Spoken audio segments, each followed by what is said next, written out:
your mind can really put you in a dark place to where that thing is just like, it just holds on to you. Like, why won't country radio play Oliver Anthony's songs? Oliver's story is unbelievable. I've been selling my soul. He blew up in the summer of 2023. I guess I've made it. And everyone from Joe Rogan to Republicans said that he was the real deal musically. Well, you know, like, it was funny seeing my song in the... It was funny seeing it at the presidential debate.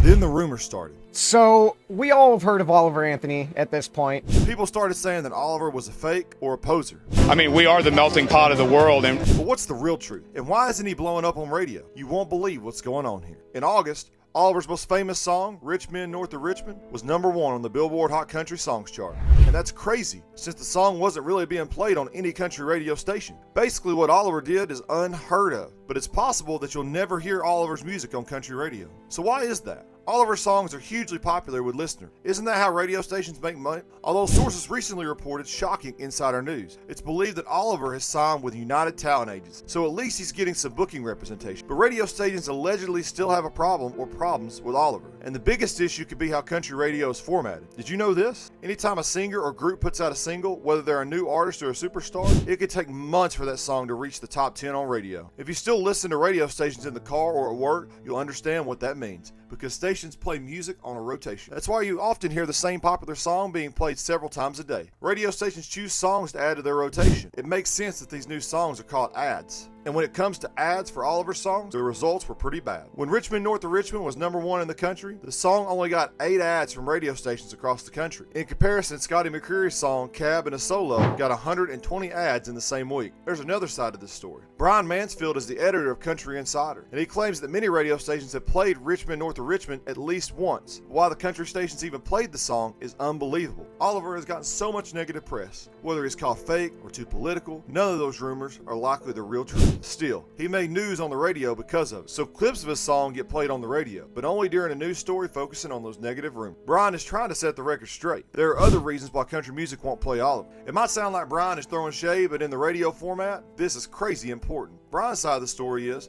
country radio doesn't believe in Oliver. There's a big problem with According to Brian, country radio builds its playlists around the artist, and Oliver may be burning bridges too.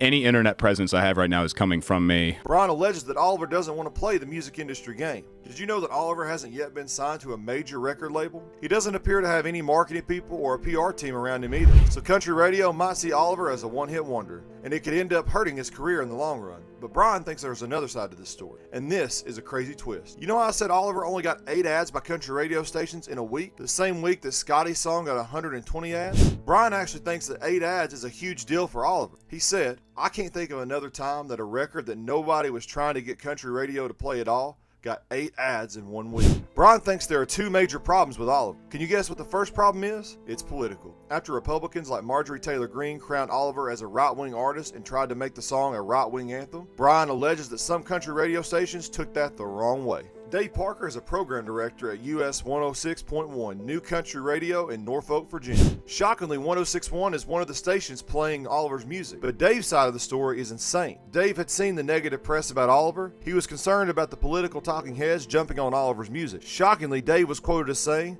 "That makes me want to play the song less." Was Dave speaking for all of country radio when he said, "We're not here to make a point or take a stand on anything"? The second problem with Oliver is crazy because it's all about image, and the whole country music industry should get some shade over this. Because in the 90s, country music labels wanted their artists to look and sound more like pop music superstars. Shockingly, a mountain man like Oliver playing his guitar would never have made it on country radio back then. Although Brian thinks that country music is slowly getting away from being so superficial. Thanks to country stars like Luke Combs, Chris Stapleton, Morgan Wallen, and Zach Bryan, whose gravelly voice is a bit like Oliver's, Brian also set the record straight on country radio. While he does think that country music is moving towards Oliver's look and sound, he also thinks that they haven't gotten that far yet. That's crazy, but even though people throw shade at Oliver for being fake, Brian thinks he's the real deal, which means Oliver's image is still too out there for country radio, which is insane. Shockingly, Brian agrees with country radio stations who want to be careful when playing Oliver's music. Brian even calls it a train wreck. What he means by that is, a country radio station shouldn't play an Oliver song right after something more new country. For example, Brian thinks that Oliver song shouldn't be played right after something like Dan and Shay. Oliver has even tried to set the record straight himself.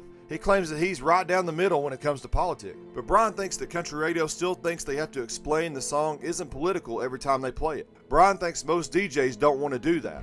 Then there are the technical issues. But what does that even mean? If Oliver doesn't know this, he should probably go take a listen. This is another problem with not being signed to a major label. Brian says it's too hard for country station program directors to play Oliver's music. When an artist's music goes through a label, the label sends digital tracks to radio stations. Since Oliver is unsigned, Brian says that program directors have to go get his records themselves, or even strip the songs off YouTube.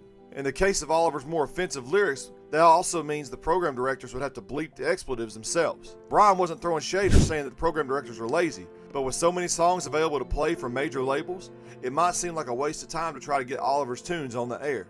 And that's the real truth. But at least some stations are making the effort, like radio station KBAY in San Jose, California. This station claims that playing Oliver's music is paying off. Bo Matthews is the program director at KBAY. He jumped through all the hoops and started playing Oliver's music. Bo claims that Oliver's tracks rank among the most popular songs that KBAY plays, and listeners are demanding to hear more. Bo has a strong opinion about this. You might be shocked by Bo's side of the story. He said, "In part, I have been impressed and proud of the positive feedback we received from people in the industry. Finally, it's obvious that radio listeners are becoming real gatekeepers for the music we decide to play. I think Bo is right about that. Country music is for the listener, and we need to make our voices heard about what stations need to play." Do you agree with that? Or do you think Oliver is too political? Let me know in the comments below.